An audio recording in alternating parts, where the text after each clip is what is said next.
before Jesus was crucified on the cross and his blood was shed so that our sins can be forgiven, the people used to bring animals for sacrifices, and they used to take the animals to the high priest for the burnt sacrifice, and it used to be done outside the camp.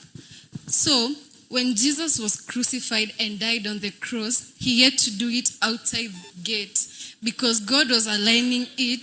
to the old tradition, because our God is a God of order. So he had to go with it. But because Jesus died on the cross and his blood washed away our sins, we are part of the new covenant. And the new covenant is which that we are no longer going to remove sacrifices that are going to be taken to the high priest and be burnt outside the camp, because Jesus already did outside the gate, which took it all. So therefore, because of the new covenant that we are part of, Jesus still gave us, we still have we have two sacrifices that we still have to do. Not the sacrifices of the old that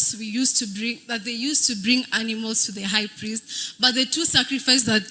the Lord has commanded us to do, which are very simple: to give praises to him by the gifts of the lips and giving thanks to him, by coming to his presence and acknowledging him that he is God all by himself. That is the only sacrifice that he requires from us. The second sacrifice is